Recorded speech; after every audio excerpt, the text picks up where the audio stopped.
Ah, existem vários pastores, os pastores da igreja, cada um tem feito série de mensagens. Agora, isso não significa que se você vier aqui, vai acompanhar, por exemplo, o pastor Neto tem falado sobre Tiago, o, o, o Gregory tem seguido mais ou menos o esquema da EBD. Mas cada mensagem é uma mensagem. Cada mensagem ela é única para falar o seu coração, para falar o meu coração, para falar aquilo que Deus quer falar conosco. Nós estamos falando aqui, como eu estou envolvido na igreja com o grupo de música, tem todo o meu pano de fundo profissional trabalhando com comunicação, com arte. Também aqui na igreja temos contribuído muito com isso. Então, nós estamos neste ano eu estou falando sobre adorando com arte e comunicando a verdade. Aqui em 2022 a ênfase vai ser essa para a gente entender o que a Bíblia tem a falar sobre adoração, arte e comunicação. Agora, a ideia é aplicar sempre isso para a sua vida, sempre para você, porque cada crente é um adorador. Não importa como, mas cada crente, cada pessoa que serve a Deus é um adorador. E na realidade, Deus chama todos para o adorarem, porque o propósito último, de acordo com várias confissões religiosas, o propósito último, de acordo com a Bíblia, o propósito último da nossa vida é adorarmos a Deus. Nós somos criados para ter relacionamento com Ele. Nosso relacionamento com Deus, que é maior do que nós, é um relacionamento de adoração. Agora, a expressão dessa adoração pode se dar com a arte.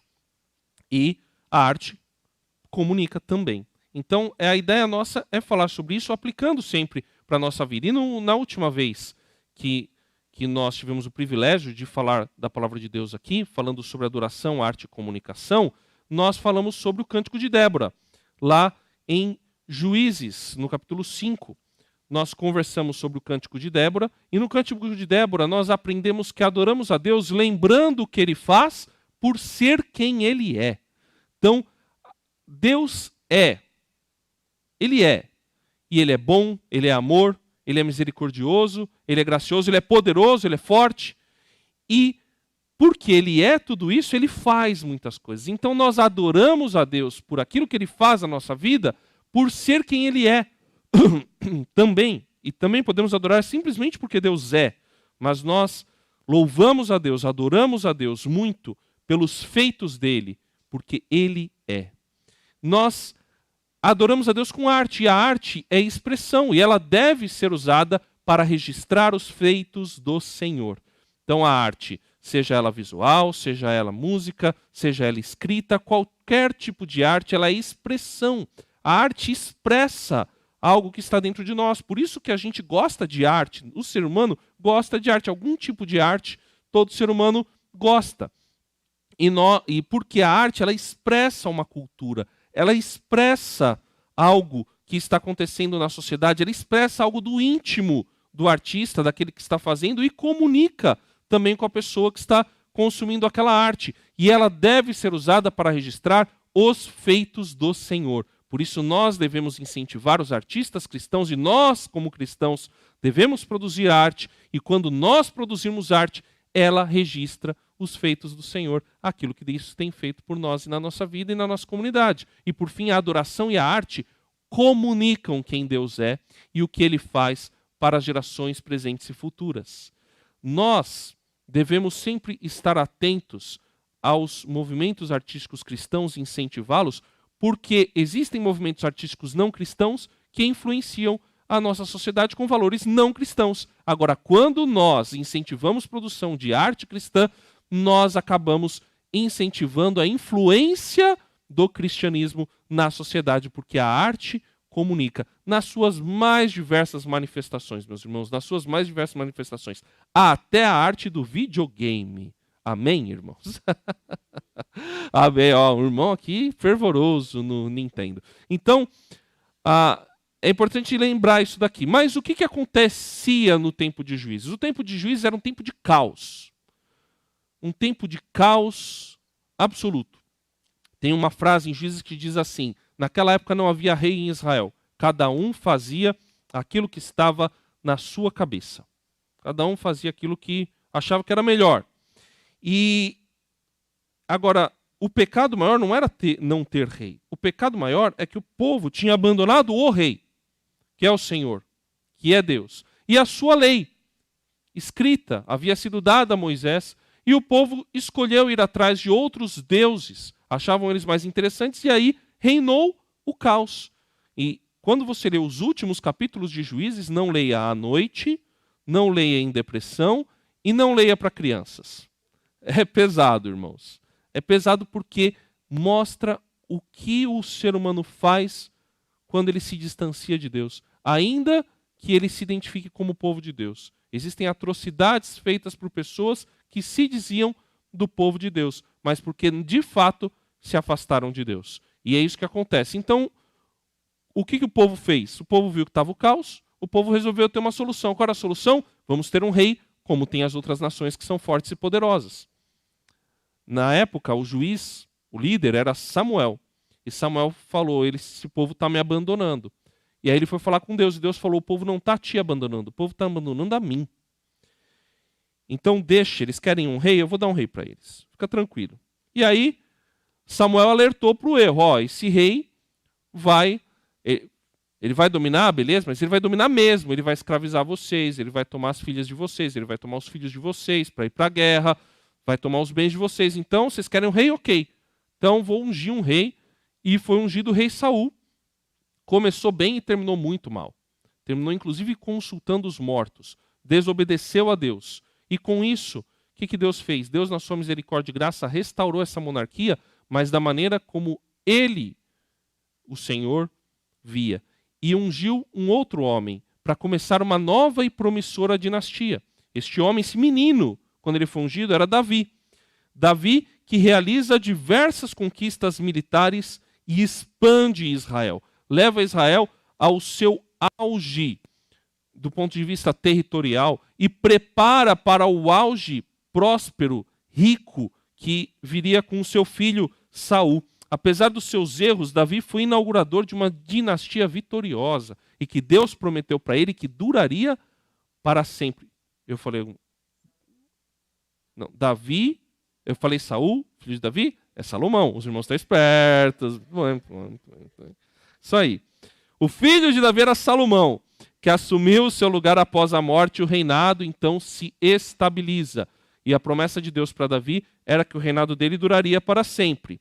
Um spoiler, hoje a gente sabe como que o reinado de Davi durou para sempre, porque lá atrás, no século V a.C., o reinado de Davi, a dinastia de Davi acabou, foi destruída pelos babilônios. Mas a dinastia de Davi continua em Jesus. O Senhor Jesus é o descendente de Davi.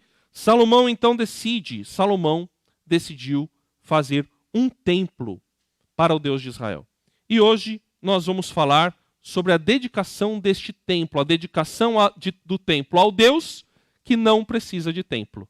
Abra sua Bíblia em 1 Reis, capítulo 7, 7:51 até o capítulo 8, versículo 30. Então deixa sua Bíblia aberta aí no finalzinho, é capítulo 8, deixa aí, a gente vai ler o finalzinho, o último versículo do capítulo 7 e seguir nos 30 primeiros versículos do capítulo 8.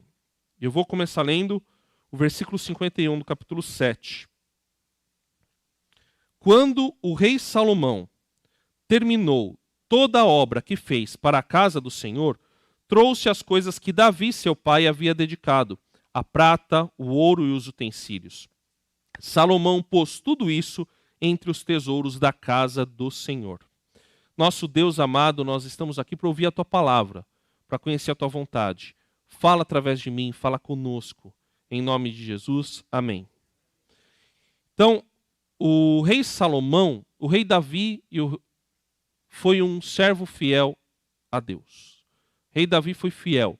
Ele errou, ele pecou, ele teve pecados, estão registrados na Bíblia, mas ele se arrependeu, confessou os pecados e foi fiel até o fim. E o rei Davi, então, seguindo a Deus, Deus prosperou e Deus deu para Davi uma descendência, deu um sucessor para Davi, esse sucessor foi Salomão. E Salomão terminou a obra que ele fez para a casa do Senhor. ele fez uma obra bonita, algo lindo, uma casa fixa. Essa casa fixa era o templo. Um templo que para a época já era grande, um templo bonito, tinha 21 metros de... 27 metros de comprimento, 9 metros de largura e 14 metros de pé direito, 14 metros de altura. Era um templo razoavelmente grande, principalmente para a época. Então, o que deveria acontecer naquele templo? Os sacrifícios, o holocausto. Aquele templo iria substituir o tabernáculo, que era móvel. O tabernáculo era uma tenda grande, tanto é que em algumas versões da Bíblia o tabernáculo é chamado de tenda do encontro, mas ele foi feito para que o povo adorasse a Deus no deserto enquanto peregrinava, enquanto caminhava, enquanto se movimentava. Então ele era móvel. Então o pessoal tirava, colocava, feito de pano, com algumas coisas mais fixas, mas no geral estrutura de pano. Então, isso continuou durante o tempo dos juízes. Esse tabernáculo ficou estabelecido uma época em Siloé, depois ele foi mudando. Quando Davi conquistou Jerusalém, ele levou o tabernáculo para lá, e com o tabernáculo estava junto à Arca da Aliança, é muito importante isso. A Arca da Aliança que representava a presença de Deus, e a Arca da Aliança ficava no lugar santo dos santos. E aí, Davi já havia tido o desejo. Daqui a pouco a gente vai ver um pouco melhor sobre esse desejo de Davi. E Salomão concretizou esse desejo. Mas essa casa permanente, que Davi havia preparado os utensílios para Salomão, e Salomão finalizou, mas não finalizou sozinho. Ele teve a ajuda de um rei amigo dele, o rei Irão de Tiro. A ideia era, então, ter um lugar fixo, que fosse bonito, que pudesse proclamar o nome de Deus, e esse lugar fixo demorou 7 anos para ser construído. Então, desde o momento que eles começaram até o término, foram 7 anos de construção deste templo. E o que tinha nele? O templo era... Aqui tem... que legal. Tá ruim para ver aqui. Dá uma apaga... Isso. Aí depois a gente volta aí para os irmãos que estão em casa verem melhor. Mas aqui, esse daqui era o pátio do templo. Então aqui tinha o pátio do templo, onde o povo entrava. E no pátio do templo tinha o quê? Tinham pias. Essas pias pequenas eram para lavar, ou menores, né? Não eram bem pequenas, mas eram para lavar as carnes, as coisas que estavam sendo utilizadas nos sacrifícios. Essa pia grande era para os sacerdotes se lavarem. Ela era chamada de mar de bronze. Vejam, ela era sustentada por touros de metal, claro, e ela era feita de bronze com água dentro para purificação dos sacerdotes. Aqui havia um grande altar de holocaustos, onde eram queimados, finalizada a queima de toda a carne que era levada para o templo. Aqui dentro do templo, então, você tinha, esse era o pátio onde as pessoas entravam, elas entravam aqui no santo. Esse era o templo, o santo. Então ela chegava ao sacerdote, ela deveria entregar o sacrifício, o sacerdote matava na frente da pessoa, para a pessoa ver que o pecado dela custava a vida, ela entregava outros holocaustos também. E este templo, ele era todo decorado. Ele era decorado com tamareiras, figuras de tamareiras e figuras de querubins. Existe um simbolismo todo por trás disso daqui, mas a ideia é relembrar um pouco a presença de Deus, o Jardim do Éden, a gente até já falou sobre isso. E dentro o original ele eram portas de madeiras, depois foi véu, mas aqui o templo de Salomão original eram portas de madeira. Dentro ficava a Arca da Aliança e tinha 2 estátuas de querubim que cobriam aqui a Arca da Aliança. O sumo sacerdote entrava aqui uma vez por ano, não era qualquer pessoa que entrava aqui para poder queimar o incenso aqui dentro. Então, este era mais ou menos o esquema do templo. Tem outros detalhes aqui, mas não dá tempo, infelizmente, da gente contar. Quem sabe depois, numa outra aula de escola dominical, dá para trabalhar um pouquinho melhor isso. Mas a ideia é mostrar para os irmãos o que foi o templo. O templo foi isso daí. Imagina há 3.000 anos a construção deste local, para que pudessem ser feitos os sacrifícios, entregues os sacrifícios, para que pudesse adorar a Deus. Era o centro de adoração a Deus, ao Deus de Israel.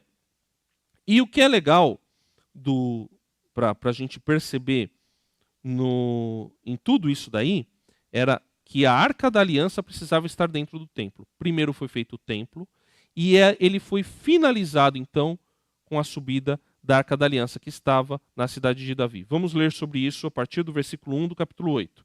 Então Salomão congregou os anciãos de Israel, todos os chefes das tribos, os príncipes das famílias dos israelitas, diante de si em Jerusalém, para levarem a Arca da Aliança do Senhor da cidade de Davi, que é Sião, para o templo. Todos os homens de Israel se congregaram junto ao rei Salomão na ocasião da festa, no mês de Etanim, que é o 7º. Só um detalhe, isso aqui é entre setembro e outubro, na época da festa dos tabernáculos. Quando todos os anciãos de Israel chegaram, os sacerdotes pegaram a Arca do Senhor e a levaram para cima, e sobe mesmo. Se você tiver a oportunidade de ir para Jerusalém, o templo fica onde foi o templo, hoje é a Esplanada das Mesquitas, fica no alto, e aqui é descendo um morro, fica as escavações da cidade de Davi. Então tem que subir mesmo, literalmente. Então, para tendo encontro com os utensílios sagrados que nela havia, os sacerdotes e levitas é que levaram tudo isso para o templo. O rei Salomão e toda a congregação de Israel que se havia reunido diante dele, estavam todos diante da arca, sacrificando ovelhas e bois, que de tão numerosos não se podiam contar.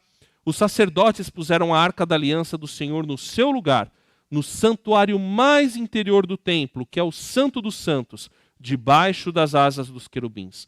Pois os querubins estendiam as asas sobre o lugar da arca e do alto cobriam a arca e os seus cabos. Os cabos sobressaíam tanto que suas pontas eram vistas do santo lugar diante do Santo dos Santos, porém de fora não podiam ser vistos. E ali estão até o dia de hoje. Nada havia na arca, a não ser as 2 tábuas de pedra que Moisés havia colocado ali em Horebe, quando o Senhor fez aliança com os filhos de Israel ao saírem da terra do Egito. Então a arca estava na cidade de Davi. A arca representava a presença de Deus. O elemento mais importante do templo era a arca. Há inclusive uma história antes, se você vai lendo a sequência da Bíblia, sobre a presença da arca e o que ela causou, inclusive, entre os inimigos de Israel. Mas a arca representava a presença de Deus, e antes do templo ela não tinha local fixo, ela acompanhava o tabernáculo. Onde o tabernáculo estava, a arca deveria estar. Às vezes ela se separou do tabernáculo, mas normalmente ela estava junto com o tabernáculo. E a arca simbolizava a presença de Deus, e ela só podia ser transportada pelos sacerdotes. Olha isso. Essa é uma figura da Arca da Aliança, com os querubins ali em cima. É uma representação artística, claro. E ela então acompanhava a tenda, apenas os sacerdotes a transportavam, e ela simbolizava a presença de Deus. Quando o povo de Israel, os líderes, foram fazendo os sacrifícios, eles estavam fazendo uma grande homenagem a Deus. E eles iam lá fazendo aqueles sacrifícios, já pedindo perdão e pedindo misericórdia a Deus pelos pecados deles, e pedindo para Deus ajuda para poder transportar, porque eles entendiam que ali eles estavam simbolizando a presença de Deus. Deus estava subindo junto com eles para o trono. E aí eles levaram até colocá-la no Santo dos Santos. E o que é interessante é esse comentário aqui no finalzinho, falando que a arca estava vazia, não tinha nada a não ser as 2 tábuas de pedra. A arca simbolizava a presença de Deus. E alguns israelitas, e tem gente que pode pensar que Deus estava na arca. E a Bíblia deixa claro que Deus não estava fisicamente dentro da arca. É claro, Deus é onipresente, ele está em todo lugar, mas ele não morava na arca. A arca era vazia. Ela simbolizava a presença de Deus. Se você prestar bem atenção, ela parece um pouquinho, ela lembra um trono. Porque a ideia era que ali era o lugar onde Deus poderia se sentar, mas ele de fato não morava ali. Onde é que Deus mora? Daqui a pouco você vai saber onde é que Deus mora. Quando acontece essa colocação da arca e os sacerdotes saem do Santo dos Santos, acontece algo glorioso. Versículo 10. Quando os sacerdotes saíram do santuário, uma nuvem encheu a casa do Senhor, de uma maneira que os sacerdotes não puderam permanecer ali para ministrar, por causa da nuvem, porque a glória do Senhor encheu a casa do Senhor. Então Salomão disse: o Senhor declarou que habitaria em trevas espessas. Na verdade, edifiquei uma casa para a tua morada, lugar para a tua eterna habitação. Interessante isso, que a glória do Senhor pode se manifestar em forma de nuvem. Isso acontece em alguns trechos do Antigo Testamento, principalmente. Então aconteceu aqui, relembrando algo que havia acontecido com Moisés em Êxodo 40, de 34 a 38. A gente vê que quando o pessoal está inaugurando o tabernáculo, Deus também se manifesta, a sua glória é manifestada através de uma nuvem espessa. Deus guiou o povo de Israel também manifestando a sua glória em forma de nuvem. Uma nuvem escura à noite, uma nuvem de fogo à noite e uma outra nuvem de dia. Então, era algo maravilhoso. E eu imagino como deve ter sido maravilhoso e até de certa forma assim, temeroso, ver a glória do Senhor se manifestar como fumaça. Só que não era assim uma fumacinha, era aquela fumaça espessa. Tipo uma neblina, só que pensa numa neblina escura, que você não enxerga nada. O povo, aquilo foi tão poderoso e glorioso que expulsou os sacerdotes do templo. Eles tiveram que sair, porque eles não aguentavam, não suportavam ficar ali na glória, na presença da glória do Senhor. Porque não há homem que resista à glória de Deus. Isso é importante, irmãos. Às vezes a gente pede para Deus manifestar a sua glória, a gente precisa da presença do Senhor, nós precisamos. Mas a glória do Senhor, a primeira coisa que ela faz, se ela se manifesta para um ser humano, é causar medo. Sabe por quê? Porque a gente sente a santidade de Deus e a gente vê como nós somos podres, frágeis, limitados. E só Deus é santo, só Deus é poderoso. Então, assim, a glória de Deus é algo poderoso, é algo temível, é algo maravilhoso, é algo inexplicável até. E isso aconteceu, os sacerdotes ficaram assim tomados, eles não puderam continuar lá, tiveram que sair. Mas ao mesmo tempo a glória do Senhor, ela é abençoadora porque ela mostrou ali para todas as pessoas que havia aprovação de tudo o que estava acontecendo.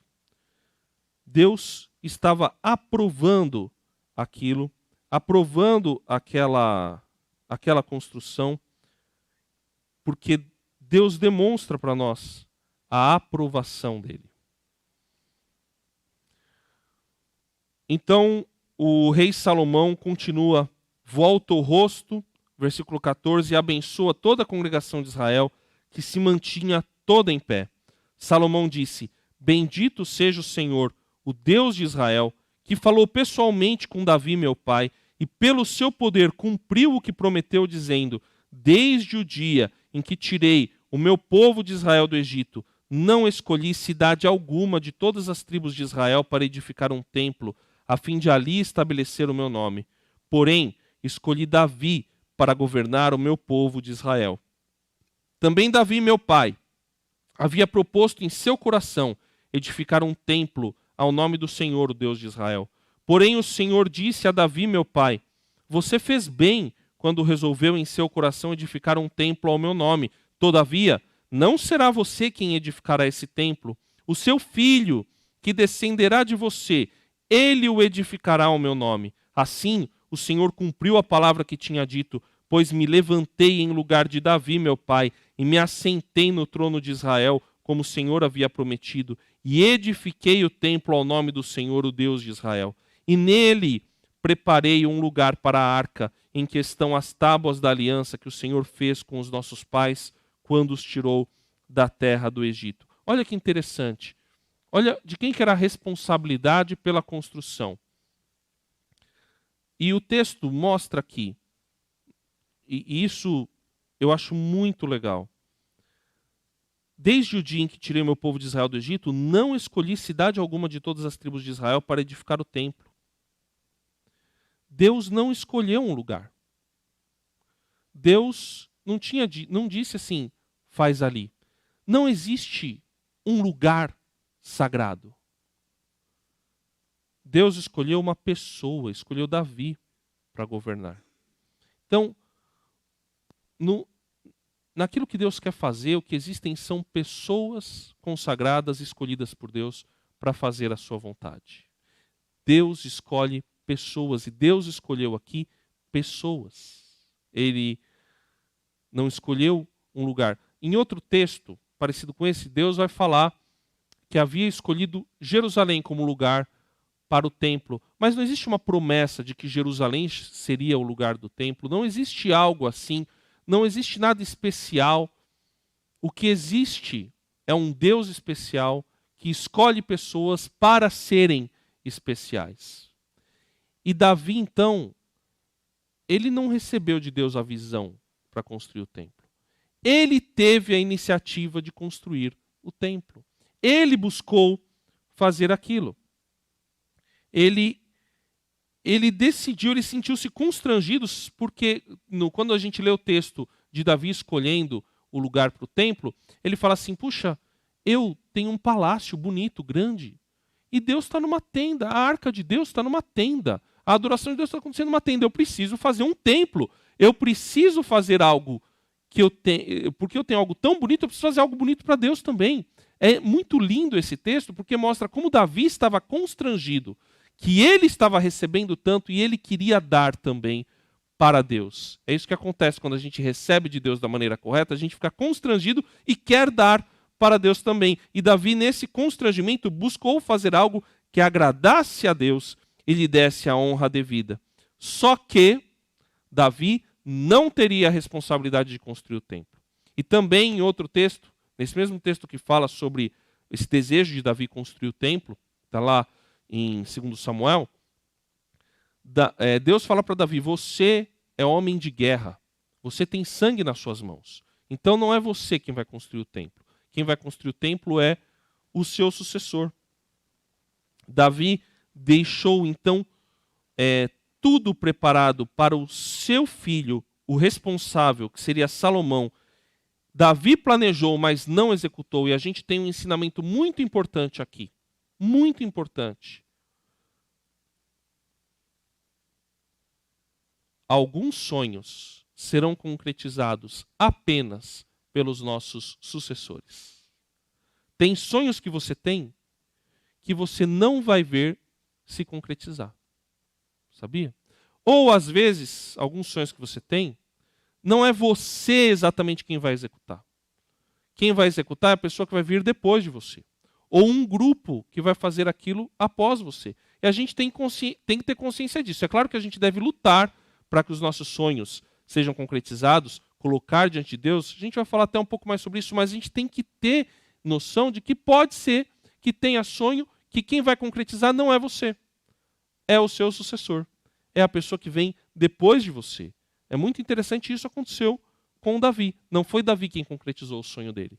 Foi o sucessor dele, o filho dele, foi Salomão. Mas ele fez de tudo para deixar aquilo preparado. Ele não boicotou o sucessor. Ele deixou preparado para que o sucessor dele pudesse, então, concretizar a obra que ele havia sonhado. Versículo 22. Salomão, então, se pôs diante do altar do Senhor, na presença de toda a congregação de Israel, estendeu as mãos para os céus e disse, ó Senhor, Deus de Israel, não há Deus como tu, em cima nos céus, nem embaixo na terra. Tu guardas a aliança e a misericórdia aos teus servos que de todo o coração andam diante de ti. Cumpriste para com o teu servo Davi, meu pai, o que lhe prometeste. Pessoalmente o disseste e pelo teu poder o cumpriste, como hoje se vê. Agora, pois, ó Senhor, Deus de Israel, cumpre a outra promessa que fizeste a teu servo Davi, meu pai, quando declaraste, dizendo, nunca lhe faltará sucessor diante de mim, que se assente no trono de Israel, contanto que os seus filhos guardem o seu caminho, para andarem diante de mim como você andou. Agora também, ó Deus de Israel, que se cumpra a palavra que disseste a teu servo Davi, meu pai. Nessa oração, e a gente não vai ver ela toda, ela se estende até o versículo 53. A gente vai ver uma parte dela. Nessa oração, a primeira coisa que Salomão faz é reconhecer que não há ninguém como o Senhor. O nosso Deus é diferente. Não existe nada igual, nada parecido ao nosso Deus. Nada. Você pode procurar qualquer manifestação de qualquer outra filosofia ou religião. Você não vai encontrar nada parecido com o Deus de Israel, com o Deus Pai do nosso Senhor Jesus Cristo, com o nosso, com o meu e o seu Deus. Deus é maior que qualquer um. Deus é diferente, Ele é totalmente outro. Ele não pode ser comparado a ninguém e ninguém pode se comparar a Deus. Então a primeira coisa que você pode perceber numa pessoa herege é quando ela de alguma maneira está se comparando a Deus. Quando ela de alguma maneira está se apresentando como substituta de Deus, como libertador em lugar de Deus, como algo que vai substituir Deus. Heresia, porque não dá para substituir Deus. Nada, nem ninguém consegue substituir Deus, porque não há ninguém como o Senhor. Ele guarda a aliança e a misericórdia aos teus servos, que de todo o coração andam diante de ti. Misericórdia, não dar para as pessoas aquilo que elas mereceriam. Deus é um Deus de misericórdia e que cumpre suas promessas. Ele cumpre tudo aquilo que ele prometeu. Ele havia feito uma promessa a Davi. E o cumprimento estava acontecendo naquele momento. Por isso que quando existe algo prometido na Bíblia, tenha certeza, vai se cumprir, vai acontecer. Está na Bíblia? Vai acontecer. É promessa de Deus? Vai acontecer. Se não acontecer é porque não é de Deus. Porque se é de Deus, vai se cumprir, vai acontecer. Confia nisso, tenha certeza disso, coloca o seu coração nisso, coloca o seu coração em Deus. E aí, Salomão também se lembra das promessas que se cumprirão. Salomão pede a Deus, Senhor, continua cumprindo, cumpre aquela outra promessa ali que o Senhor fez para Davi de manter a dinastia para sempre, desde que existe uma condição. Ele lembra da condição para que a promessa se cumpra, desde que os seus servos andem nos seus caminhos. O triste é que você lê um pouco mais para frente e vê que Salomão não se andou nos caminhos de Deus. Citei até ontem, estava falando com os jovens, e lembro hoje, Cada Homem um Guerreiro vai começar semana que vem. Né, Roberto Marinho? Amém? Amém. Quase falo uma vez embaixador, sempre embaixador, mas a gente está falando de Cada Homem um Guerreiro. Tem uma frase muito boa que fala, começar bem para terminar bem. Não adianta começar bem se não terminar bem. E nós, homens e mulheres de Deus, precisamos caminhar, começamos bem, amém. Precisa terminar bem, perseverança até o fim. Porque existem promessas que se cumprirão de acordo com a nossa caminhada. Existe coisa que não depende da gente. Então, por exemplo, a volta de Jesus não depende de mim ou de você. A salvação não depende de mim ou de você. Agora, algumas coisas na nossa vida dependem de mim e de você. Né? Algumas bênçãos de Deus dependem de mim e de você. A paz que excede todo entendimento depende de mim e de você colocarmos diante dele as nossas ansiedades. Então, isso depende de mim e de você. Então, existem promessas que são condicionais. Existia uma promessa condicional ao povo, aos reis de Israel. E essa promessa é, se andar de acordo com os meus caminhos, a dinastia vai permanecer para sempre. Mas existia uma parte incondicional dessa promessa que se cumpriu em Jesus. Aí, ao orar, devemos lembrar, irmãos, que Deus cumpre suas promessas para manter a nossa esperança. Então, se você está orando, às vezes com desesperança, às vezes com preocupação, lembre das promessas de Deus e lembre que Ele cumpre as promessas dele.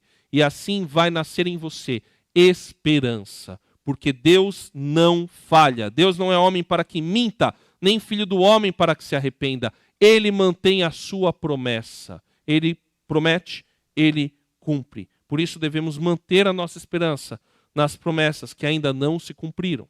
Por exemplo, quando você vai orar, num tempo difícil como nós estamos vivendo no Brasil, e vamos viver tempos piores. Esse ano vai ser muito ruim.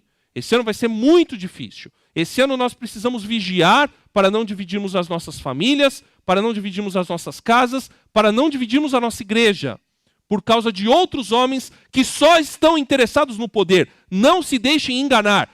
Tem gente que vai tentar te enganar porque só está interessado no poder. Não se deixe enganar. Não se deixe enganar. Isso é um alerta de Deus, do Espírito Santo de Deus para a gente. Não se deixe enganar. Tem gente que só está interessada no poder e no dinheiro. E vai tentar nos dividir. Como é que a gente não se deixa dividir? Mantendo a nossa esperança no Senhor. O Deus de unidade, o Deus de paz, o Deus de conciliação e reconciliação. Mantenha a sua fé, a sua esperança no Senhor. Tem algo que você discorda do seu irmão? Pergunta para ele, você crê em Jesus como seu único e suficiente Salvador? Se ele é de Jesus, ele vai dizer sim. Então você dá um abraço, um beijo nele, vai tomar café com ele em nome de Jesus. E fala sobre outra coisa. Então, irmãos, a gente lembra de Jesus, daquilo que ele fez por nós. Mantenha a nossa esperança e quando nós estivermos orando pelos tempos difíceis pelos quais nós vamos passar, pelos quais estamos passando, nós devemos orar, Senhor, o Senhor fez, o Senhor abençoou, o Senhor mandou Jesus para morrer e ressuscitar em nosso lugar. O Senhor abençoou o povo da igreja, os primeiros cristãos que sofreram perseguição. Abençoa a gente hoje porque o Senhor prometeu que ia abençoar, ia manter as pessoas fiéis ao Senhor. E em nome de Jesus, mantenha a nossa promessa, a nossa esperança que o Senhor vai voltar a estabelecer um reino de verdade, de paz e de justiça. Então, quando você estiver orando em momentos difíceis, lembra do que Ele já fez e lembra do que Ele vai fazer, porque Ele vai cumprir. Jesus vai voltar. Jesus vai voltar. Acredite nisso, coloque a sua esperança nisso. Versículo 27. Mas será que de fato, olha o que Salomão pergunta, irmãos. Será que de fato Deus poderia habitar na terra? Porque ele falou, eu fiz um templo para Deus poder habitar. Mas será que de fato Deus poderia habitar na terra? Eis que os céus e até o céu dos céus não te podem conter, muito menos este templo que eu edifiquei. Atenta, pois, para a oração de teu servo e para a sua súplica, ó Senhor meu Deus, ouvindo o clamor e a oração que faz hoje o teu servo diante de ti. Que os teus olhos estejam abertos noite e dia sobre este templo, sobre este lugar do qual disseste, o meu nome estará ali. Para ouvirdes a oração que o teu servo fizer neste lugar. Ouve, pois, a súplica do teu servo e do teu povo de Israel, quando orarem neste lugar. Ouve no céu, lugar da tua habitação. Ouve e perdoa. Quem é o Deus dos céus a quem suplicamos? A quem o templo foi dedicado, mas que não precisa de templo, porque os céus não podem conter o Senhor. Por isso que Deus é diferente.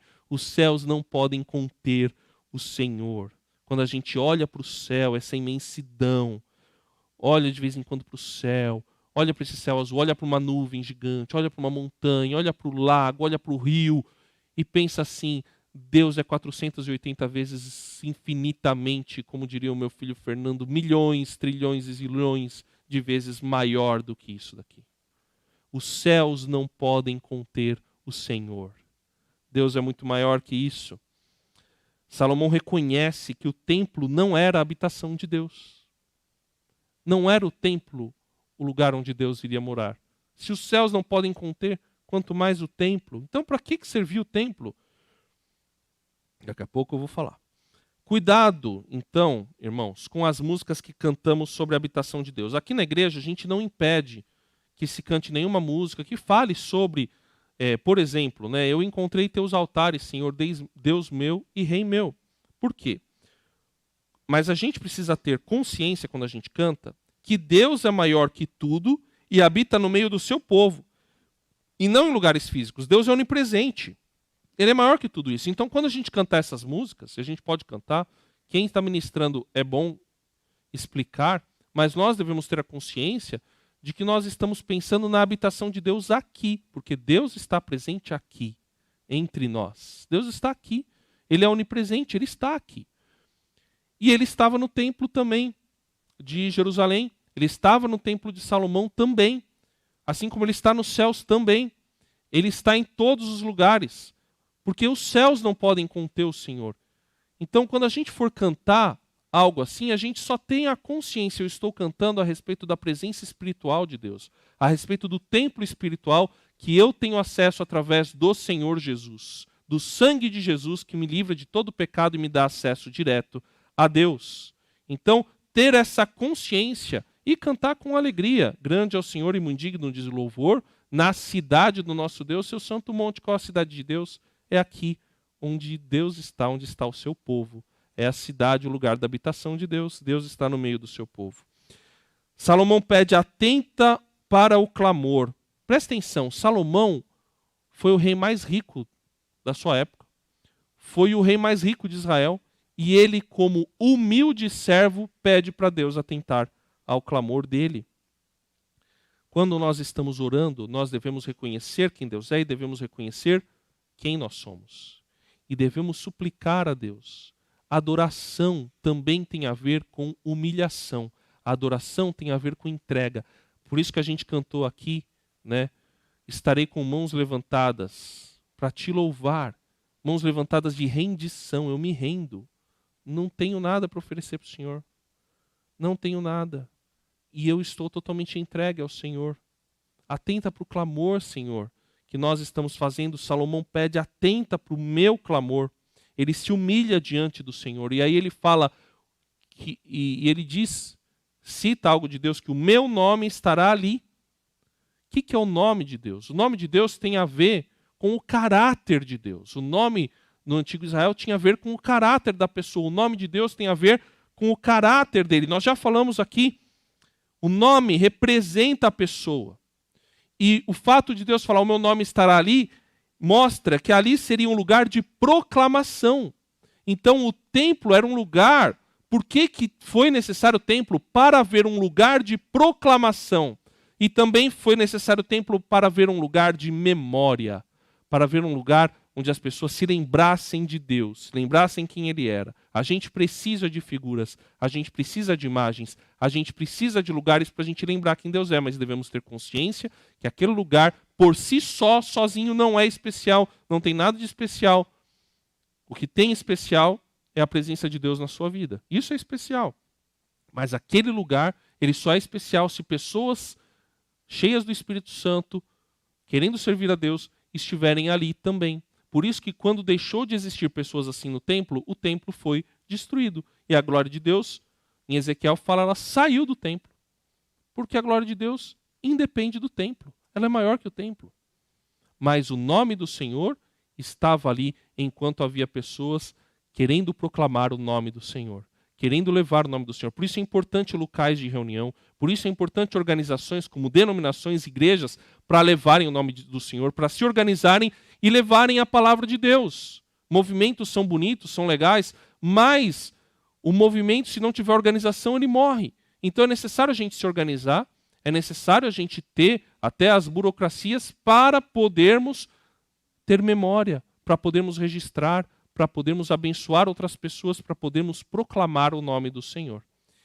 E aí vem outra coisa importante, que Salomão diz: ouve e perdoa, porque Salomão reconhece o seu pecado.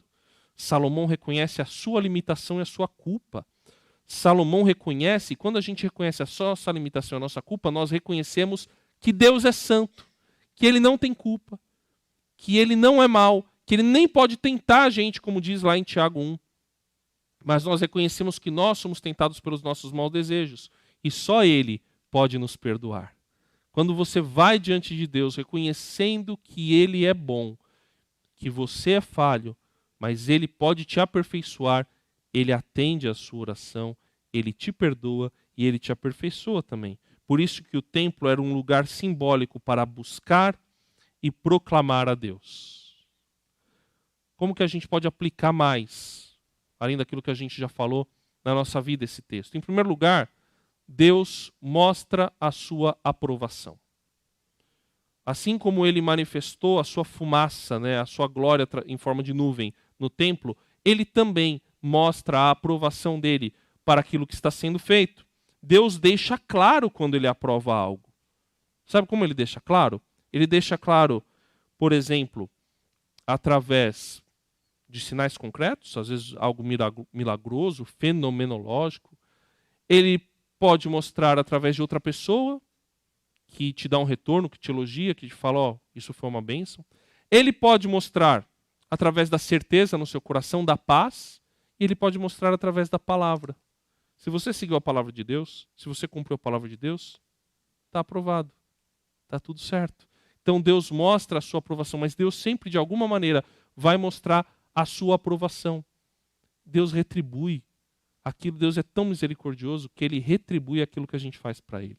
Mesmo sem, Ele não precisa da gente. Ele não precisa nem da nossa adoração, mas Ele retribui porque Ele nos ama, porque Ele gosta de ter relacionamento conosco. Por isso nós devemos estar atentos para os sinais de aprovação de Deus, porque esses sinais nos motivam a continuarmos no caminho certo.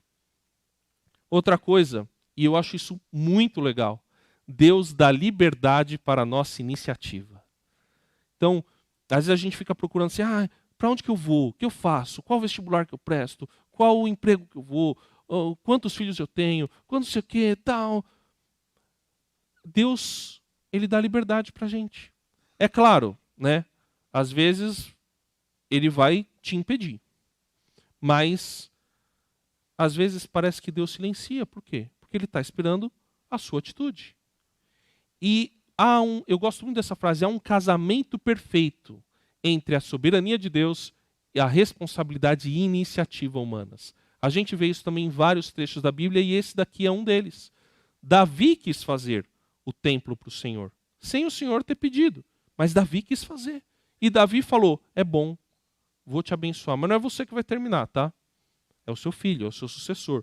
Mas Deus, então, dá liberdade para a gente. Nem tudo está escrito. Nem tudo está absolutamente orientado. Por isso nós podemos e devemos ter sonhos, podemos e devemos fazer planos, tanto para trabalhos da igreja, quanto para a vida familiar, pessoal e profissional. Devemos fazer isso, devemos seguir o nosso caminho, mas sempre, claro, submetendo a Deus. Davi fez isso, ele teve sonho, ele teve o plano e foi falar com o profeta. Então, quando nós temos sonhos, nós devemos colocar esses sonhos diante de Deus. E às vezes nós participaremos dos sonhos, mas eles serão cumpridos por outro. Lembra que às vezes é o nosso sucessor quem vai cumprir. Ao adorar, devemos ter consciência de quem somos e de quem Deus é. Deus é infinitamente maior do que a nossa mente alcança. E muitas vezes a gente vai falar coisas que são incompletas sobre Deus e está tudo bem.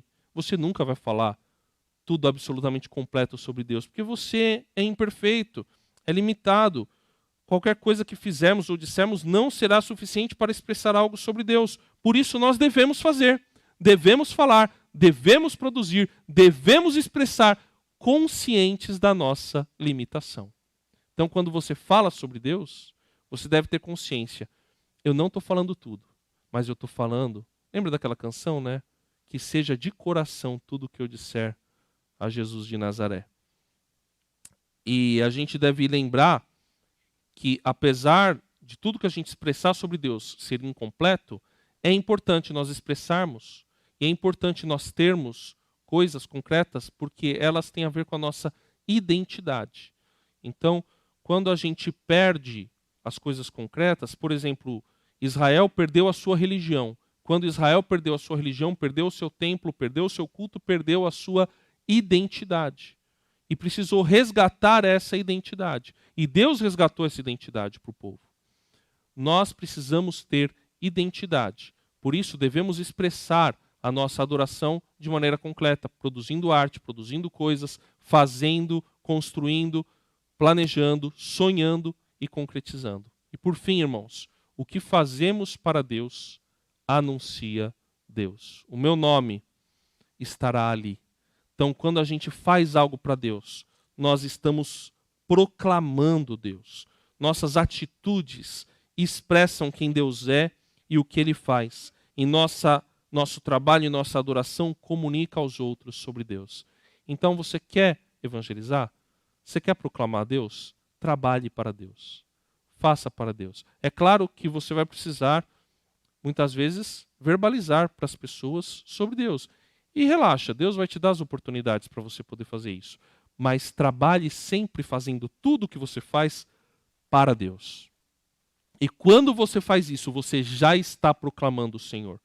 Porque às vezes existem pessoas que só falam, mas não vivem, não fazem, não estão proclamando, estão atrapalhando o Evangelho. Quando nós vivemos para Deus, nós já estamos proclamando Deus. E assim Ele vai dar-nos oportunidade para nós verbalizarmos a respeito dele para outras pessoas. E devemos verbalizar, devemos falar de Jesus, devemos entregar folhetos, levar o Evangelho, levar as pessoas ao conhecimento de Deus, com palavras, mas também com as nossas ações, também com o nosso trabalho, seja na igreja, seja o trabalho diário de todos os dias, seja a nossa vida, os nossos relacionamentos familiares. Quando nós fazemos para Deus, nós expressamos Deus e anunciamos o Senhor Jesus, até que Ele volte. Vamos fechar os olhos? É possível que hoje você veio querendo suplicar, querendo pedir, querendo que Deus te transforme, ou com um problema para Deus. Expresse isso. Suplique a Deus. Clame a Deus como fez Salomão. Fala com Ele. Você está no lugar para fazer isso. Saiba que Deus está aqui e renove a sua esperança sabendo que Ele é muito maior do que você imagina. Que Ele vai cumprir as suas promessas. Há alguém aqui preocupado e que precisa mais de Deus. Eu quero te convidar. Quem desejar pode ficar em pé para manifestar diante de Deus o seu desejo de ter mais de Deus, de receber mais de Deus, de viver mais para Deus, de trabalhar para Deus, de sonhar para Deus. Você tem sonhos que ainda não foram concretizados e que você sente que precisa fazer, fique em pé e coloque esses sonhos diante de Deus. Você tem algo para apresentar diante de Deus, fique em pé, coloque-se diante de Deus e fale com Ele agora. Senhor nosso Deus, há pessoas aqui, Pai, irmãos e irmãs que estão se levantando diante do Senhor, Pai, pedindo que o Senhor abençoe os seus sonhos, pedindo ao Senhor que cuide das suas feridas, pedindo ao Senhor que manifeste o Teu poder e a Tua glória sobre a vida deles e delas, Pai, para abençoar e para que elas possam, com o seu trabalho, com o seu dia a dia, proclamar o Teu nome e levar o Teu Evangelho, Pai. Em nome de Jesus, abençoa a todos, Pai, a esta igreja, para que possa proclamar o Teu nome, para que possa levar a Tua palavra, Senhor. E aprova, Senhor, manifesta, mostra a Tua aprovação para todos nós, Pai. Mostra, Pai, para nós que o Senhor tem se agradado, Pai. Sonda também os nossos corações para nos mostrar os caminhos maus, Senhor, e corrige a nossa vida. Em nome de Jesus te buscamos. Amém.